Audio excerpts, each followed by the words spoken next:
तो आज हम लोग शुरू करने जा रहे हैं क्लास 9th का मैथमेटिक्स है और इसका अध्याय 2 बहुपद का प्रश्नावली 2.1 है। ठीक है, और उसका उदाहरण है, पहला उदाहरण आज हम लोग शुरू कर रहे हैं। उसके बाद इसी वीडियो में हम लोग एक्सरसाइज भी कंप्लीट कर देंगे। ठीक है, तो चलो हम लोग बढ़ते आगे। लेकिन एक इन्फॉर्मेशन है, अगर तुम लोगों को साइंस और एसएसटी का क्वेश्चन आंसर कम से कम शब्दों में चाहिए ताकि तुम आसानी से याद कर लो, और वो क्वेश्चन आंसर सिर्फ याद ही नहीं कर लो, उसको समझ के याद कर लो, यानी उसको मैं समझा दिया हूं वीडियो में, मैं ये कहना चाहता हूं। तो ऐसा वीडियो तुम लोगों के का प्रतीक्षा कर रहा है। प्लेलिस्ट में जाना और देखना, बहुत ही मजेदार वीडियो है, बहुत ही मजा आने वाला है। ठीक है, तो चलो हम लोग शुरू करते हैं ये उदाहरण से। ठीक है, इसके बाद हम लोग एक्सरसाइज 2.1 भी करेंगे, क्योंकि इसमें एक ही उदाहरण दिया हुआ है, तो ये 2 मिनट का काम है। ठीक है, चलो करते हैं। देखो, इसमें है नीचे दिए गए प्रत्येक बहुपद की घात ज्ञात कीजिए। नीचे दिए गए प्रत्येक बहुपद की घात ज्ञात कीजिए, यानी बोलता है कि ये जो है पहला x का पावर 5 माइनस x का पावर 4 प्लस 3 ये बहुपद है। ठीक है, और ये जो बहुपद है इसका घात कितना है। तो मैं इंट्रोडक्शन वाले वीडियो में बताया था तुम लोगों को, अगर तुम लोगों ने नहीं देखा है तो उसको जाके जरूर देखना, कि जो सबसे हाईएस्ट होगा इसमें घात, वही इस बहुपद का घात माना जाएगा। मतलब घात हम बोलते हैं x का पावर जो 5 है और x का पावर जो ये 4 है, इसी को हम लोग घात बोलते हैं। तो क्योंकि इसमें x का पावर ज्यादा, अधिकतम कितना है 5, कितना है, चर का जो पावर दिया हुआ है वो अधिकतम कितना है 5 है।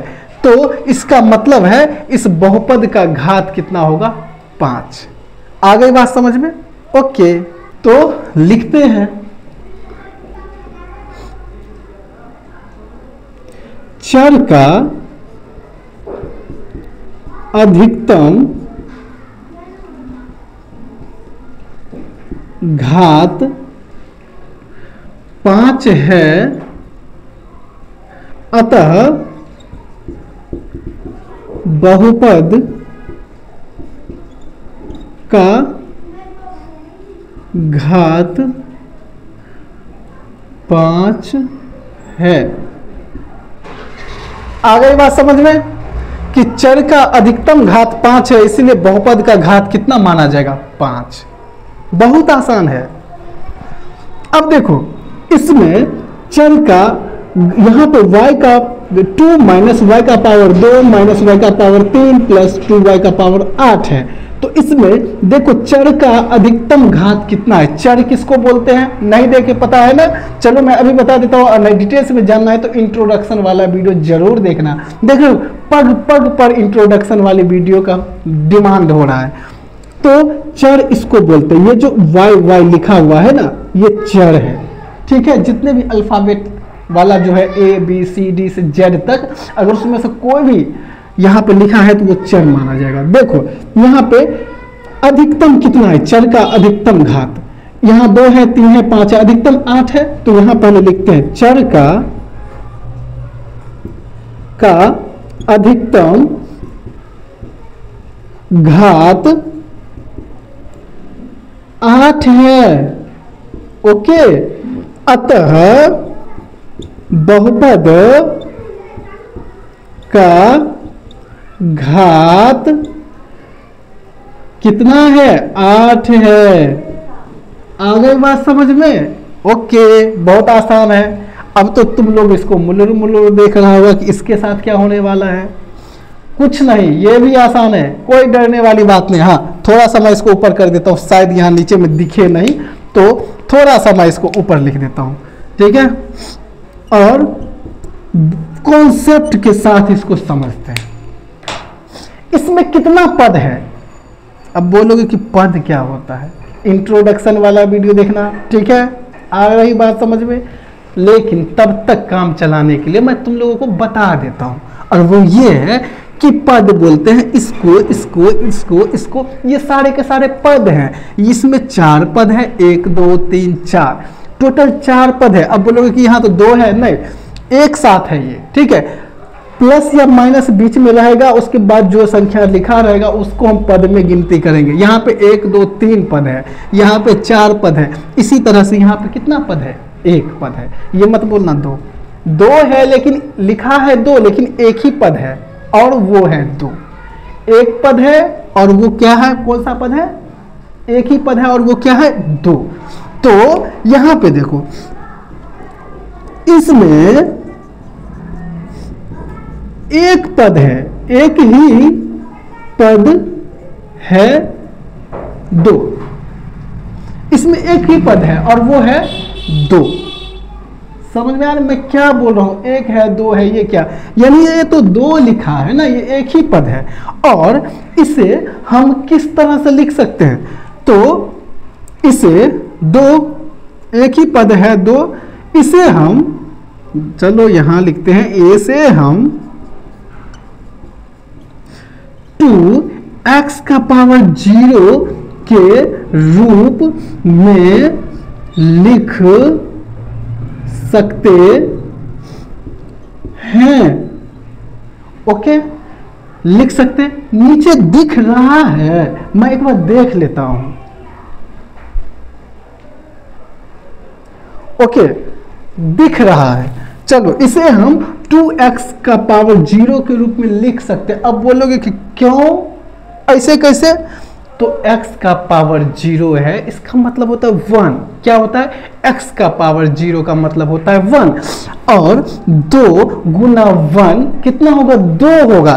तो इसके मान में कोई चेंजेस नहीं आ रहा है। समझ रहे हो मैं बात क्या बोल रहा हूं, कहने का बात मतलब 2x का पावर 0 रखते हैं, इसका मतलब है बीच में कुछ नहीं, गुना है, तो 2 गुना x का पावर 0 मतलब 1 यानी 2। देखो इसके मान में कोई अंतर आ रहा है नहीं, तो इसका मतलब है कि इसको हम ऐसे लिख सकते हैं, और जब ऐसे लिख सकते हैं तो इसमें चर का घात कितना है, 0 है।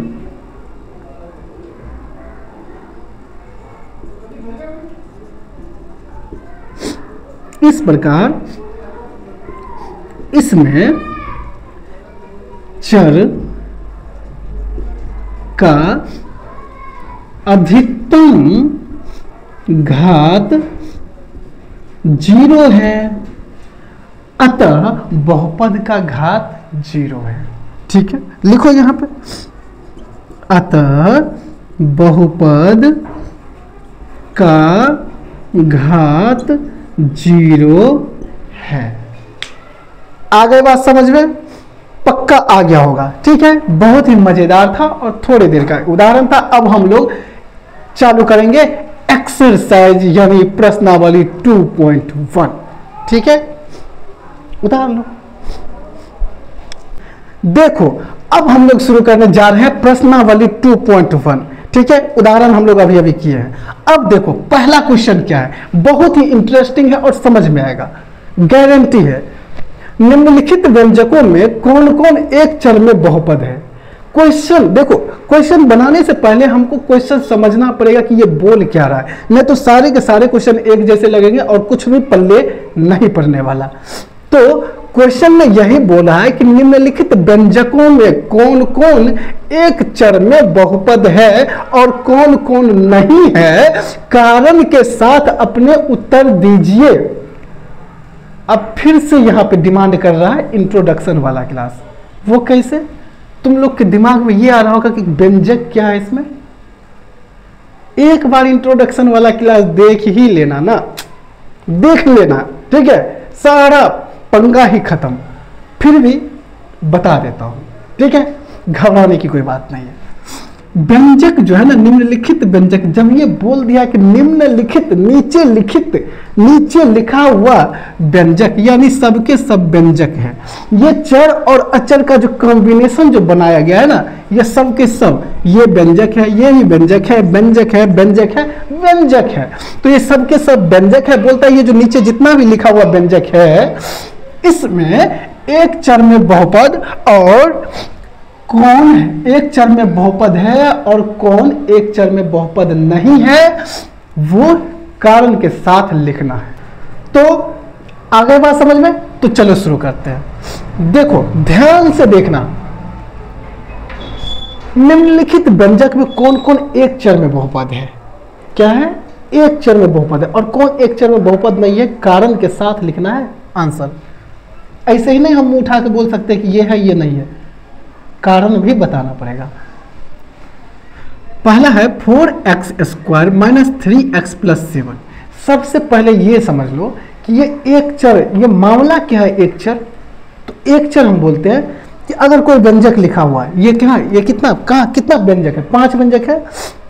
अगर किसी भी व्यंजक में अगर अल्फाबेट कोई है x y z m n p q w जो भी है, ये सारी चीजें जो होता है इसे ही हम बोलते हैं चर। अगर एक ही तरह का है, x है तो x ही है, या एक ही x है, या 2x है, या 3x है, या y है तो सिर्फ y ही है, 1 2 3 जो भी y है, z है तो z है। तो इस तरह का जो भी व्यंजक होगा उसे हम बोलेंगे कि एक चर वाला ये बहुपद है। लेकिन अगर x भी है, y भी है, z भी है, या एक्स वाई है, या एक्स वाई जेड तीनों है, तो उसको हम बोलेंगे दो चर वाला बहुपद है। अगर एक्स वाई जेड अगर एक्स वाई है तो दो चर वाला हो जाएगा। अगर 3 है एक्स वाई जेड तो ये 3 चर वाला बहुपद हो जाएगा। ठीक है, तो इस हिसाब से यहां पे देखो, यहां भी एक्स ही है, यहां भी, ये पूरे जो व्यंजक लिखा हुआ है इसमें एक्स ही है। तो इसका मतलब है, ये मत बोलना 2 बार एक्स लिखा हुआ है, नहीं, ये x है, 50 बार x रहे कोई फर्क नहीं पड़ता, लेकिन सिर्फ x होना चाहिए, तो वो एक चर वाला बहुपद है। ओके, तो मेरा एक अंक मिल गया कि निम्नलिखित व्यंजक में कौन कौन एक चर में बहुपद है और कौन कौन नहीं है। कारण के साथ अपने उत्तर दीजिए। तो ये एक चर वाला बहुपद है, यहाँ पे लिख देते हैं, यहीं पे लिखते हैं, कोई दिक्कत नहीं। ये एक चर में बहुपद है क्योंकि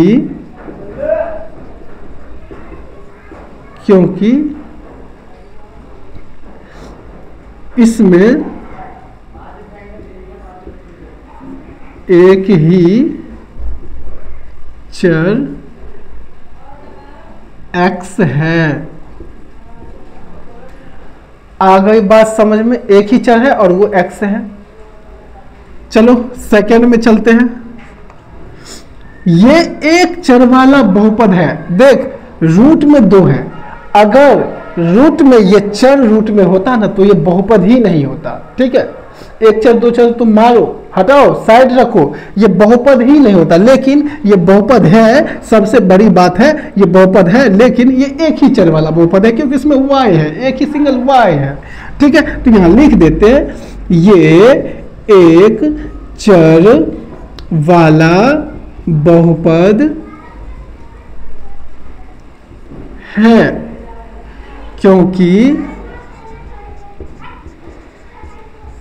इसमें एक ही चर y है।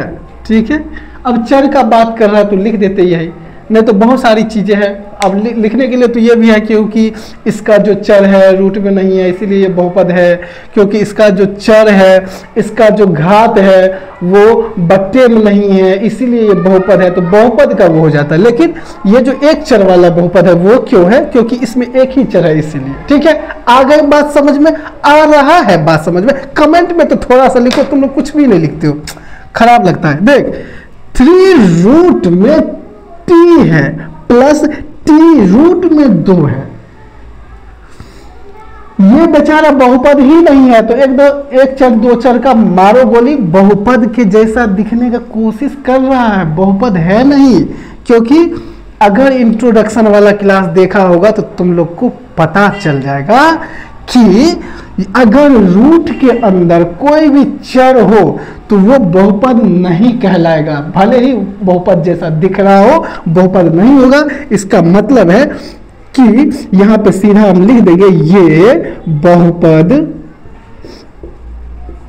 नहीं है। अब मुंह उठा के सीधे बोल तो दिए, लेकिन क्यों नहीं है? क्योंकि इसका चर रूट में है। ठीक है, रूट में है। आ गई बात समझ में। अगर रूट हटाएंगे यहाँ से तो इसका पावर 1/2 हो जाएगा, इसीलिए ये जो है ना बहुपद होगा ही नहीं। पावर जो है ना कभी भी बट्टे में पॉइंट में नहीं होना चाहिए, वो पूर्ण संख्या होना चाहिए। चलो ये है चौथा y + 2/y। तो हम लोग पढ़े थे इंट्रोडक्शन वाले में, क्या पढ़े थे कि अगर बट्टे में y हो, कहने का मतलब चर हो, बट्टा में, हर में, नीचे किसी संख्या, कोई संख्या ऊपर है और उसके नीचे अगर कोई चर है, अर्थात ABCD से Z तक में कोई भी चीजें ऐसा है जो नीचे लिखा है, तो ये बहुपद नहीं होगा। तो यहां हम सीधा लिख देते हैं ये बहुपद नहीं है। ओके, लिख दिए, क्योंकि यहां लिख दो, क्योंकि इसका चर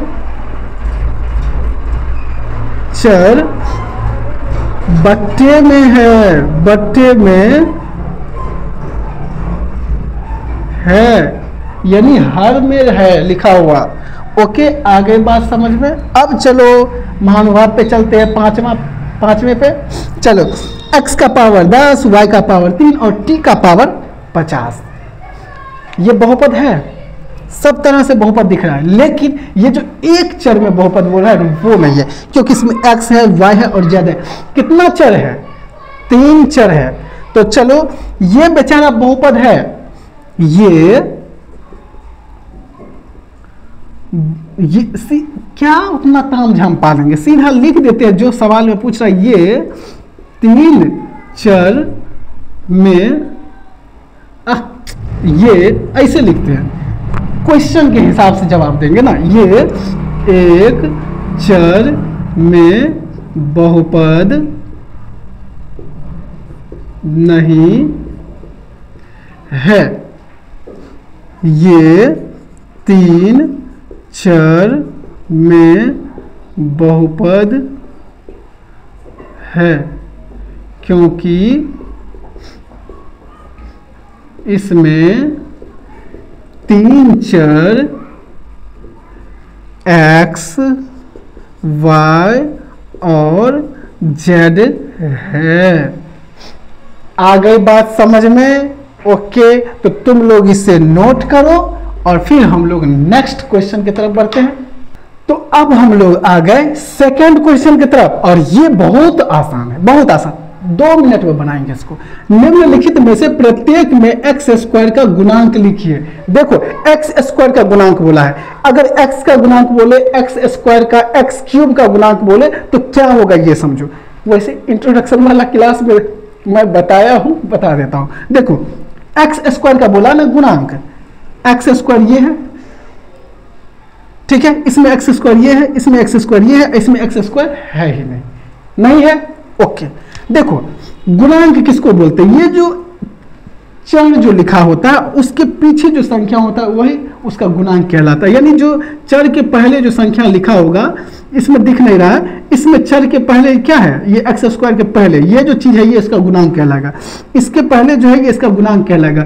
अगर मैं 3x² लिखूं, 5x लिखूं, तो इसमें x² का गुणांक 3 है और इसमें x का गुणांक 5 है। आ गई बात समझ में? गुणांक मतलब गुणा में है। तो चलो बात समझ में आ गया। तो इसमें सिर्फ बोला x² का गुणांक लिखने का, मैं ज्यादा नहीं लिखूंगा, मुझे कोई फर्क नहीं पड़ता है क्या करेंगे लिख के। चलो लिखते हैं x² का गुणांक बराबर, इसके पीछे कुछ नहीं है, कोई संख्या नहीं है, 1। इसमें x² का गुणांक बराबर, इसमें देखो कोई संख्या दिख नहीं रहा है, 1 है, लेकिन पीछे माइनस लगा है तो -1। इसमें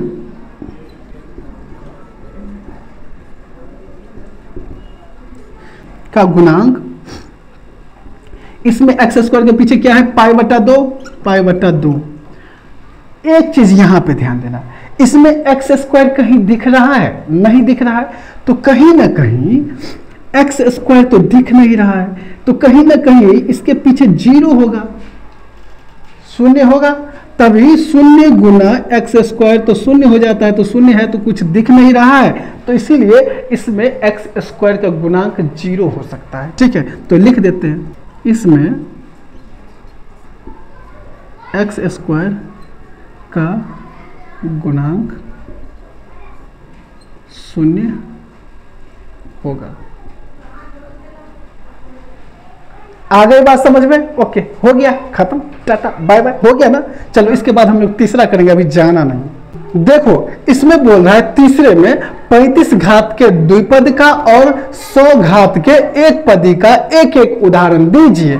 तो इसमें 35 घात बोला है ना, जिसका पावर 35 हो वो और 2 पद हो, ऐसा का एक उदाहरण लिख दो, और जिसका घात ऐसा एक पदी लिखो जिसका घात जो है ना 100 हो। तो इसका लाखों करोड़ों तुम एग्जाम्पल दे सकते हो। एक क्या है तो हम एक ही देंगे, एक मांगा है एक ही देंगे। ठीक है, ज्यादा दानी नहीं बनना है। देखो तो यहाँ पे हम क्या करेंगे कि 35 घात के द्विपदी यहाँ पे लिखो, आंसर जो है ना लिख रहे हो तो यहाँ लिखो 35 घात के द्विपद बराबर, जिसमें 35 घात यानी पावर, तो 2 पद मांग रहा है ना, तो चलो x का पावर हम 35 लिख दिए प्लस 2 लिख दिए, तो इसमें 2 पद भी हो गया और घात में 35 हो गया। और वहीं पे 100 घात के एक पदी, तो 100 घात के एक पदी मतलब इसमें घात 100 होना चाहिए, एक ही पद होना चाहिए। तो चलो ना x ले लिए, एक पद हो गया और इसका घात 100 लगा दिए, तो ये हमारा आंसर हो गया। तो हो गया, है आसान। ओके, अब हम लोग करेंगे चौथा। देखो तो ये है चौथा क्वेश्चन, और इसमें है निम्नलिखित बहुपद में से प्रत्येक बहुपद की घात लिखिए। अब हम लोग स्पीड में चलेंगे। ठीक है, निम्नलिखित बहुपद में जितने भी बहुपद लिखा है इसमें प्रत्येक बहुपद का घात लिख रहा है। लेकिन एक चीज ध्यान देना कि अगर बहुपद का घात लिखने के लिए बोले तो जो सबसे हाईएस्ट घात होगा वही उस बहुपद का घात होगा। तो हम लिखते हैं, क्योंकि इतना सारा किए हैं अब तो हमारा कॉन्फिडेंस लेवल हाई पे पहुंच चुका है ना। चलो इसमें बहुपद का घात कितना है, बहुपद का घात बराबर, इसमें कितना होगा, हाईएस्ट घात 3 है तो 3। इसमें बहुपद का घात कितना है बताओ, इसमें बहुपद का घात 2 है। बहुपद का घात कितना है, बहुपद का घात इसमें कितना होगा 5t माइनस रूट में 7 है, ठीक है बहुपद है। अगर रूट में t होता तो नहीं होता, बहुपद है, इसमें कुछ घात नहीं है तो 1 है। ओके, अब देखो इसमें बहुपद का घात कितना है, तो इसमें कोई बहुपद का घात नहीं दिया हुआ है, तो इसका मतलब है चर है नहीं ना, तो इसका मतलब है कि इसमें बहुपद का घात 0 है, 0 है, 0 है। वो इसीलिए क्योंकि 3 है, और अगर मान लो x का घात 0 होगा तो इसका मतलब है x का पावर 0 का मतलब होता है 1, तो 3 गुना 1 3 ही होता है, तो इसीलिए इसमें बहुपद का घात 0 है। आगे बात समझ में। अगला क्वेश्चन करते हैं। तो अब हम लोग 5वें पे चलते हैं। बताइए कि निम्नलिखित बहुपदों में कौन कौन बहुपद रैखिक है, कौन कौन द्विघात है और कौन कौन त्रिघात है। ये बहुत आसान है। जिसमें घात 2 होगा द्विघात बहुपद, जिसका घात 3 होगा त्रिघात बहुपद, और जिसका घात कुछ नहीं होगा तो रैखिक बहुपद। ठीक है, तो देखो चलते हैं। इसमें सबसे हाईएस्ट घात कितना है 2, तो ये द्विघात बहुपद हो जाएगा, द्विघात बहुपद। ठीक है, ये इसमें घात ज्यादा 3 है तो ये त्रिघात।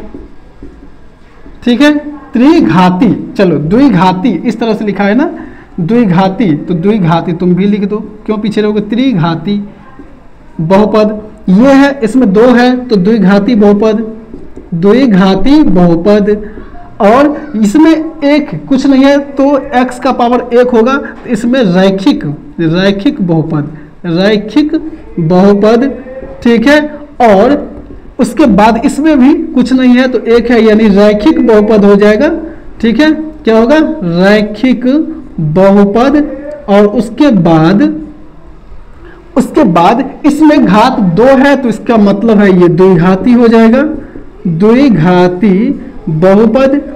और इसके बाद इसका घात 3 है तो ये हो जाएगा त्रिघाती बहुपद। क्या हो जाएगा, त्रिघाती बहुपद। तो ये था आज का हमारा क्लास। तो हम लोग मिलते हैं नेक्स्ट वीडियो में, तब तक के लिए टाटा बाय बाय। ठीक है, नोट कर लो तुम लोग।